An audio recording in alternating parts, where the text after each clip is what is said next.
Well, hello fellow crafters, Janine here, and today we are making a lot of Christmas cards. Now I realize you may not have some of the stickers or background papers or whatnot that I have, but that's okay. Go through your Christmas stash, find the Christmas papers and whatnot that you have. What do you have to work with in the way of glitter, embossing powder, and deco foil and so forth? And you can use the ideas and the techniques that you find in this video to work with whatever media you have available to you to make a lot of Christmas cards using these techniques over and over and over again. So the main techniques that you're going to see in this video is, first off, how you can use double-sided tape in many different ways besides just sticking stuff one thing to another thing. The second thing is, if you've been around for a little while crafting, probably some of you, if not a whole bunch of you, have a BeDazzler in your craft closet somewhere, probably way in the back, because it's been a long time since we've bedazzled garments that we wear. But I'm going to show you how you can pull that BeDazzler right back out of that closet and use it in your card making and your scrapbooking. So those are the techniques that we're going to be going over today. Lots of different uses for double-sided tape, how to bring that BeDazzler back into style in your card making, and just generally have some fun and have a joy, happy Christmas kind of day, because that's the day I've had today. Just a joy, happy kind of day making Christmas cards for all of my loved ones. So glad you decided to join me for this video. You're not going to be disappointed, so let's get started. Okay, to save time in this video, I went ahead and cut all of my cardstock down, because you guys have seen people cut cardstock into A2 sizes, so I just really didn't think you needed to see me do it repeatedly. So I went ahead and cut it all down so we could save time in this video and keep moving. So I cut about half of it in a across the length of cardstock. So I cut it at 11 inches by 4 1/4 inches. And so I did about half of it that way in the green and the red. And then I did your standard A2 size, which is 8 1/2 inches by 5 1/2 inches. And of course, scored in half makes a regular A2 size card. So what I'm doing before I do all of my scoring is I also cut down some of the very vanilla cardstock. Now this is all Stampin' Up! Cardstock. And I will put in the description below the names of the colors of the cardstock. But you saw this in a recent haul, and so I'll go ahead and put an iCard here to that haul. And in that video, it does break down the names of the colors of all the cardstocks. But anyway, so this is the very vanilla, and I went ahead and cut it down. Each piece is the exact same size. They're all 4 inches by 5 1/4 inches. And so what I'm doing is just putting on a little bit of, it doesn't take a lot of this double-sided tape, just so I can go through this very quickly. Again, this is assembly line card making, and you've seen me do it many times in the past. And yes, I'm doing it before I score, because honestly it really doesn't matter either way. The placement's going to be the same whether it's scored already or not. It makes it a little bit easier with that white background to do stamping or writing of sentiment, you know, writing whatever personal note you're going to write on the inside. It's a little bit easier to do on a whiter background than these dark colored backgrounds. So while I've got this, let me go ahead and move on to the next step just to show you. Now this is, if what you have is a regular scoreboard, then of course you use your regular scoreboard. What I have is my Ultimate Tool by Crafter's Companion, and it already has on the scoreboard gatefold for half a letter, gatefold for a full letter. It already has the score marks that tell me exactly where to score for the kind of card I'm using. So this is a half fold for a half US letter, which is what I've got here. Actually, I meant to score that the other way, but that's okay. And then for the top fold, what I would do is the half fold US letter, because that would be appropriate for a card that's cut this way.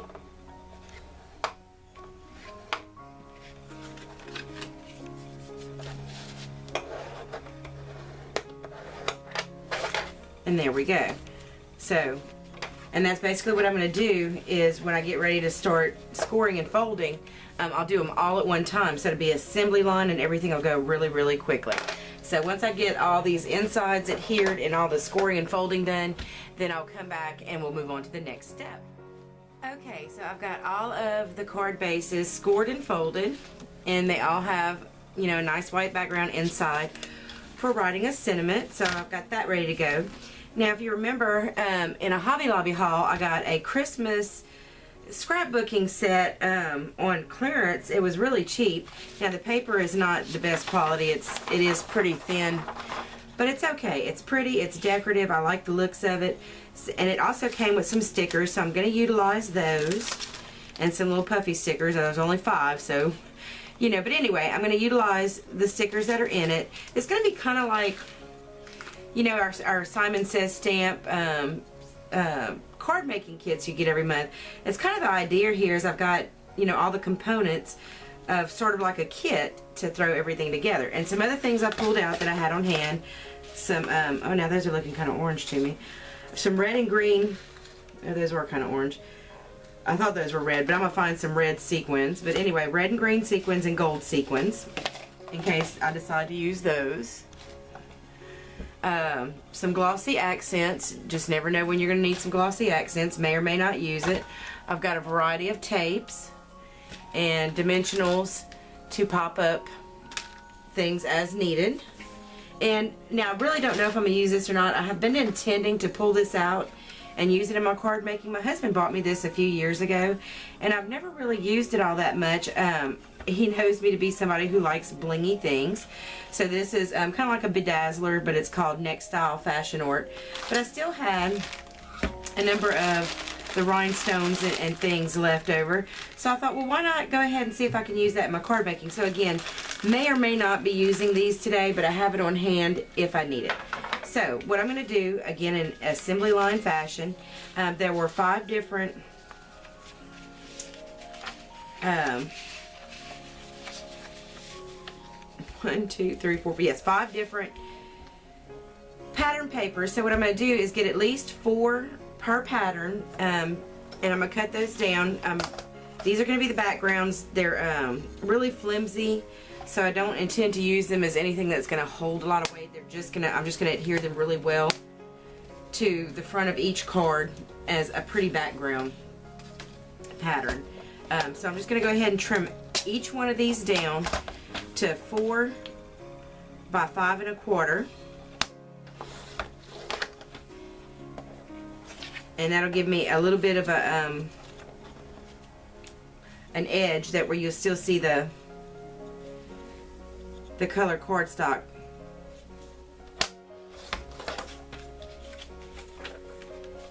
Like so. So you'll still see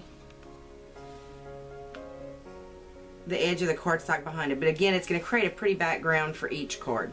So that's what I'm going to do, is I'm going to cut at least 4 pieces, and again, keeping directionality in mind. I think this one and this one, these 2, will be really good for my top fold cards.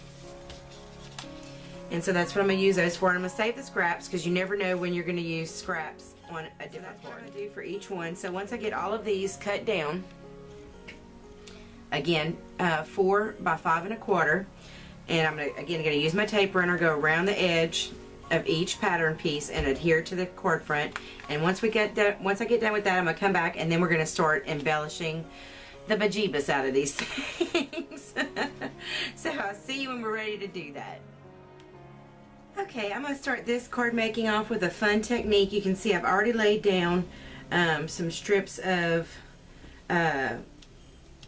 2-sided tape, and so I'm going to go ahead and peel off the paper backing.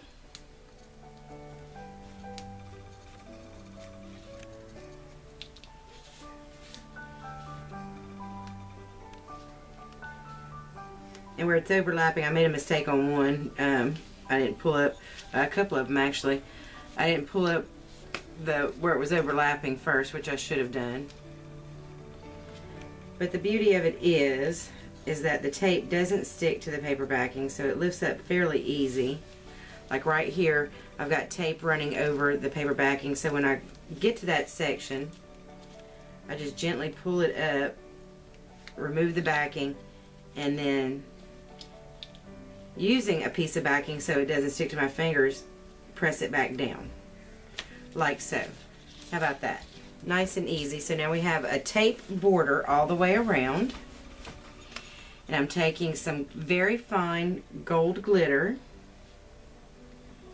Picked this up at Walmart, pretty cheap. It was a pack of 6 for $4.99. They had the bigger sizes, but I wanted to play around with it first and see if it was something I would do much of before I invested in buying larger packs of it. Because to do this technique, you really do need fine glitter. It won't hold up. This tape won't hold on to chunkier glitter.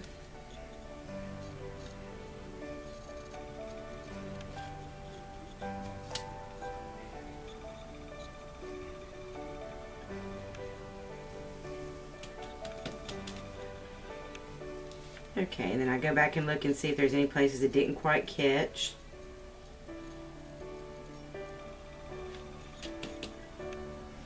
And I like that it has a little sifter on top so it doesn't just pour out tons of glitter at once.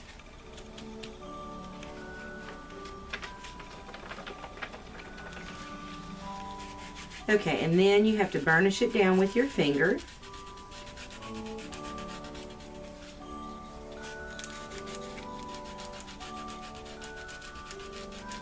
Make sure it sticks in there really, really well.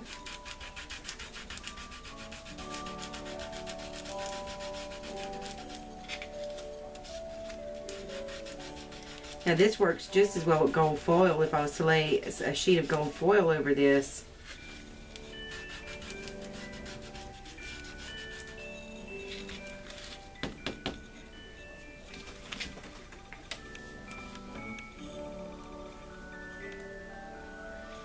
and I'm just using a cheap makeup brush just to dust off the excess glitter. And look how beautiful.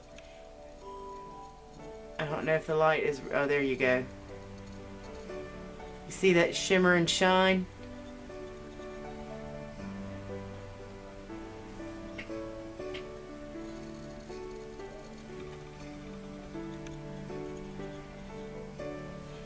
So that makes a lovely border. Of course, glitter makes a lovely mess. So and thank goodness the sifter on these comes off fairly easily. So getting this glitter back in the bottle is not going to be such a bad deal. What I want to do here, I think I'm going to use something really simple in the center. I'm trying to decide if I'm going to use the glitter again or just use a piece of cardstock as a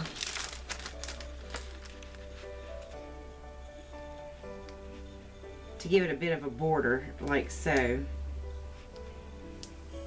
I think that's what I'm going to do. I'm going to let that glitter background stand alone.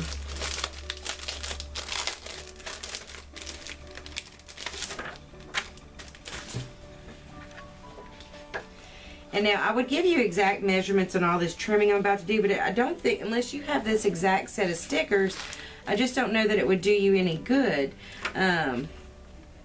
I think what would be more prudent is for you to just use the ideas from this, and then when you go to make your own cards using what you have on hand, then you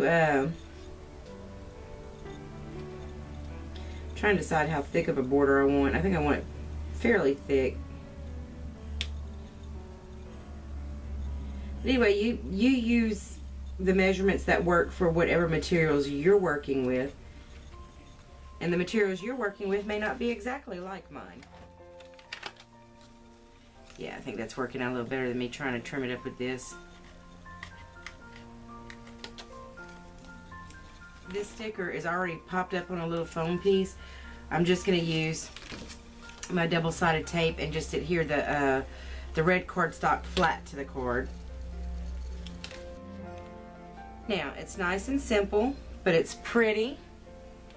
And it didn't take a whole lot of work or time to do it. So we're going to move right along. I'm probably going to go a little bit faster now, fast forward, unless I feel like there's a technique that we need to stop and explain. Like, let me go ahead and get some green cardstock. I'm going to use another sticker, but I am going to go ahead and cut a little bit larger piece of green cardstock for the backing. Oh, do I want to use green? No, let me use the red. And again, I'm just kind of eyeballing this.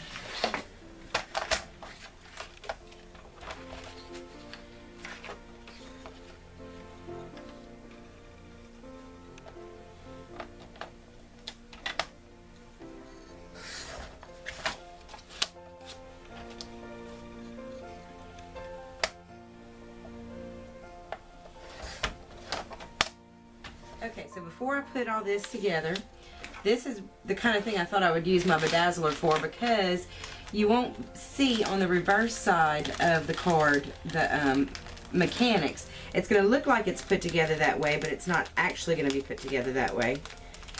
And I don't know if I'm going to be able to make this work, so you guys are seeing a first time for me. Let's see, and we need a number 20. Okay, so the way this goes together, it has these different size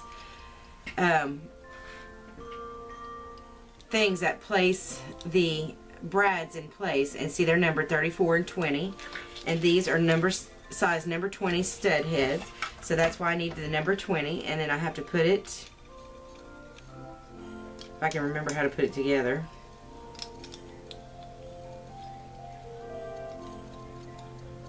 It has been a little while since I've done this, y'all.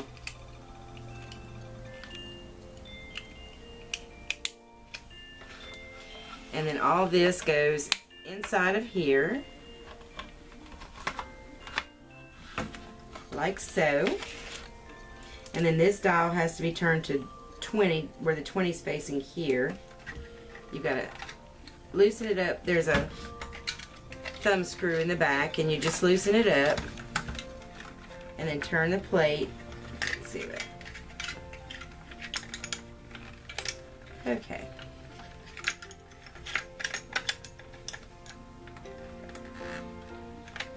Put the little brad in there, like so.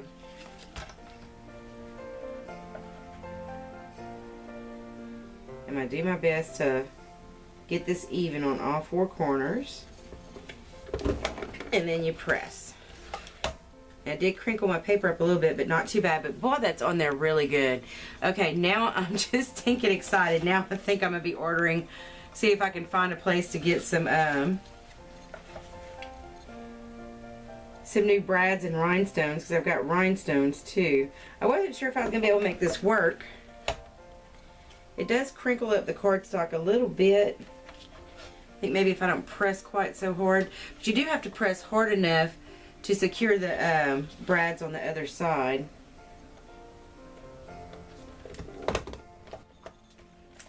Oh yes, let us play. Oh my, that was fun. That was way too much fun. Okie dokie. Let's see if I can place this on here without it being crooked as all get out.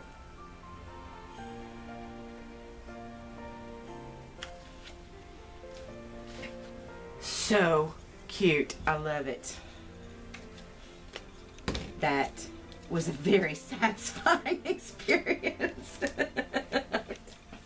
I cannot even lie. That was awesome. Okay, so I've got all of my tape applied around the edge and all my paper backing removed. And now I've got a sheet of gold foil.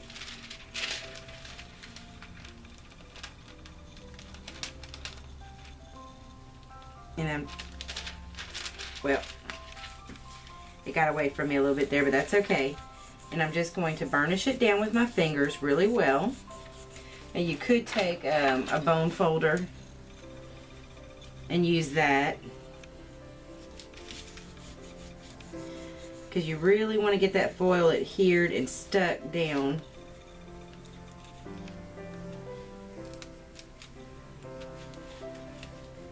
Wherever there's tape, and you just peel it up.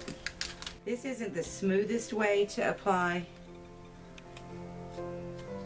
gold foil. It does give it a little bit more of an antique look, but I think, or my personal opinion, with this these musical notes, it look like they're more on antique paper, so I think more of an antique gold foil look is going to be more appropriate for the overall look of the card.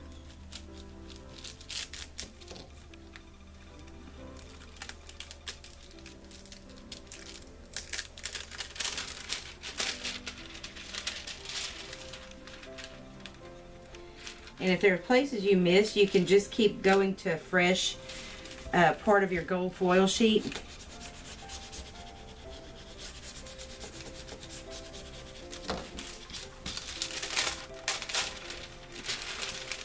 Like down here on the bottom, there's a big section that didn't quite get it.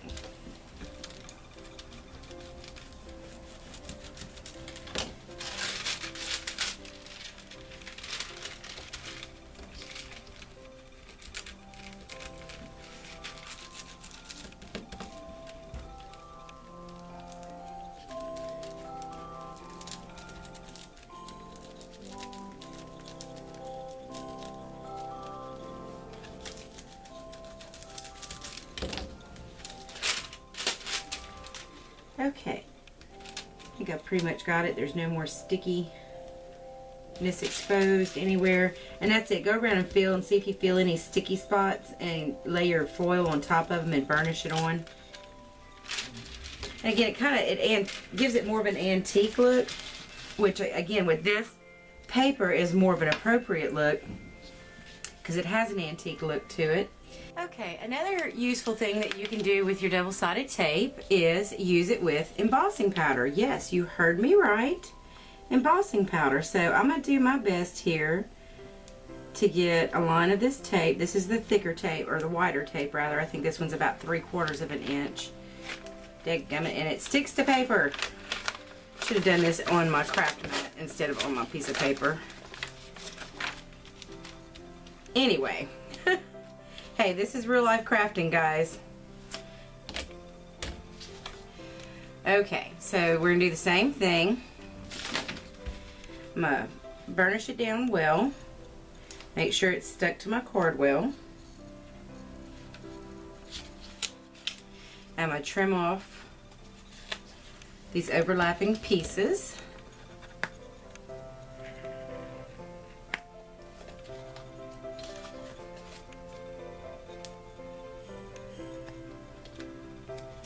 So now we have a nice straight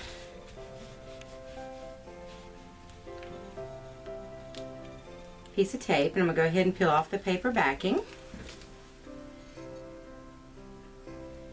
And now I'm going to sprinkle some embossing powder on it. Yes, embossing powder. Without Versamark ink. If you have some double-sided tape, you can still work with embossing powder. I'm going to sprinkle some on there, and then I'm going to spread it around with my finger and kind of burnish it in the same way we did with the glitter. And you could have used your powder tool or the static tool, but you don't really need to, because this double-sided tape is going to hold that embossing powder much better than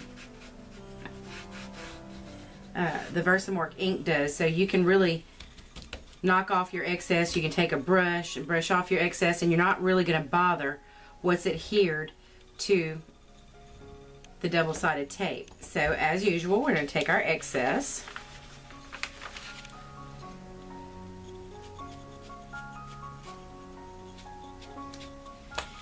and pour it back in our bottle.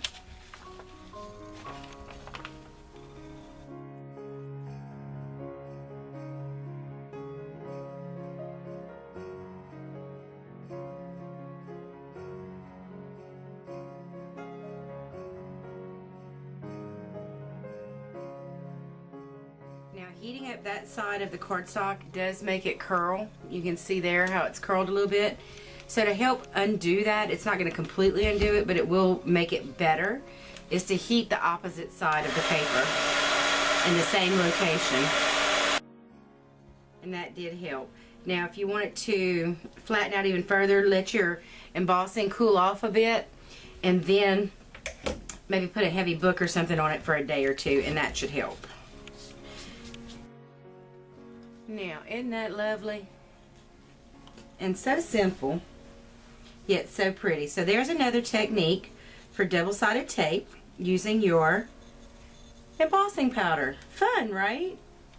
Told you we were going to have a lot of fun with double-sided tape today. Okay, my last technique with double-sided tape is, you know, you can buy double-sided tape in sheets. So this was, you know, just like I would guess probably about a 9 by 12 sheet of double-sided tape, but I cut it down so that it was just wide enough for this die that came in a Stampin' Up set called Chalk Talk. So I'm going to flip it over and place my double-sided tape over, and then run it through my evolution.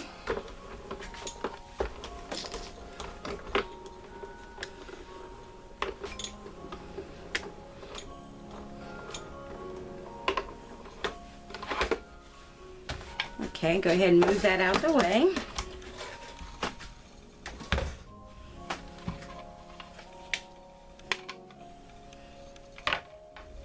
Now you can do the same thing with this that we've done with all of our other techniques. You can either gold foil it, or you can glitter it, or you can heat emboss it.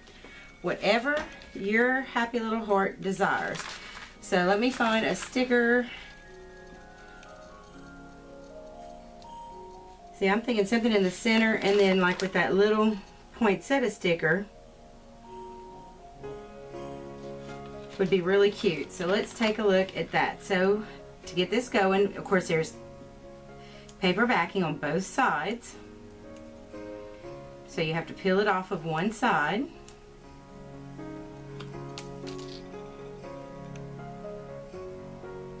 And then you're going to want to place it, get it hovered above your area as well as you can until you feel like you have it in the location you want it.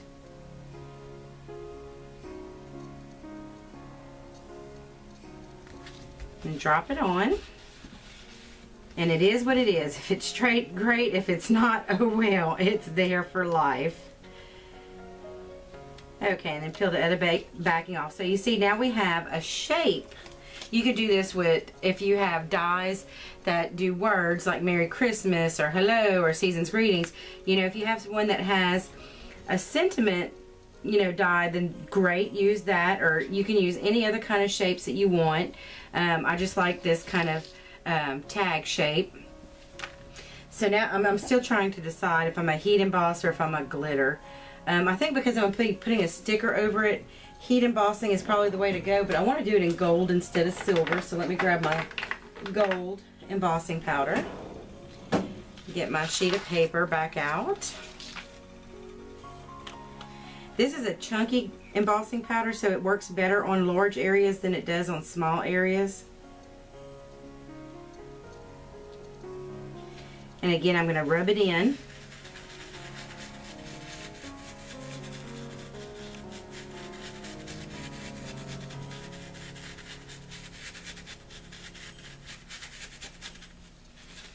You tap off the excess.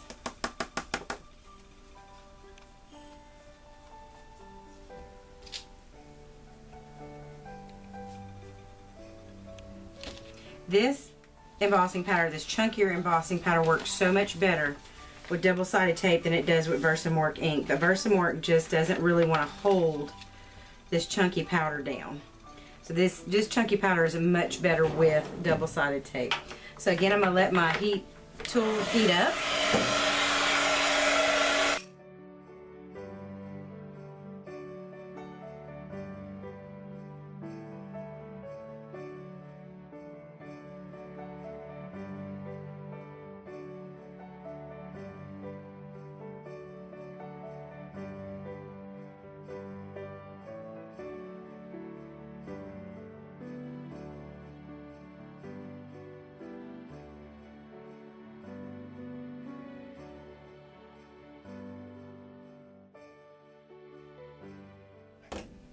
And you can see that makes more like a really solid sheet of gold, molten liquid gold. Just beautiful. But just the way it warps the cardstock though is a little bit of a pill. We gotta let that cool off really good before we stick anything on it. Okay, about the time I think that there's nothing left to show you, I figured something else out. So let me show you how I did this, because this is just too stinking cute. I mean, I hope it looks to everyone else the way it looks to me, like Santa's belt and his belt buckle, which I thought was really cute idea with the Santa Claus paper. So basically what I did was I just laid down a strip of the wide tape, and I put the kind of, it's a brownish black, it's just really dark, glitter on it and burnished it in. And then I took some of this really skinny, super skinny double-sided tape and just laid it out to resemble the shape of a belt buckle.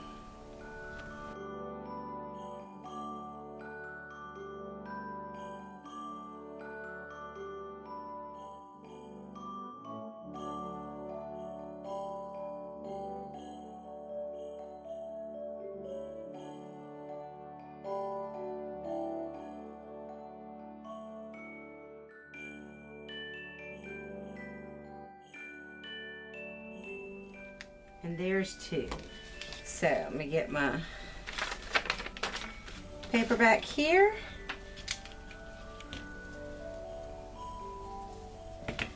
My silver embossing powder.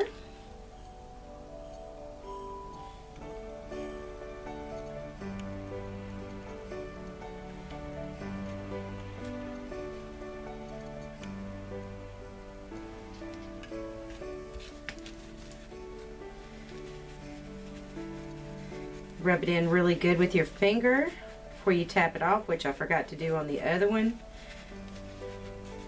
But just make sure to get a maximum amount of coverage on your double-sided tape as possible. And again, I'm going to use my makeup brush to wipe off the excess, which works wonderfully. With this double-sided tape, you can do things you can't do with Versamark.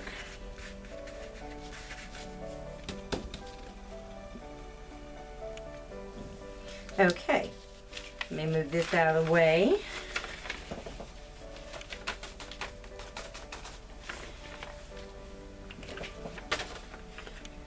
And get my heat tool heated up again.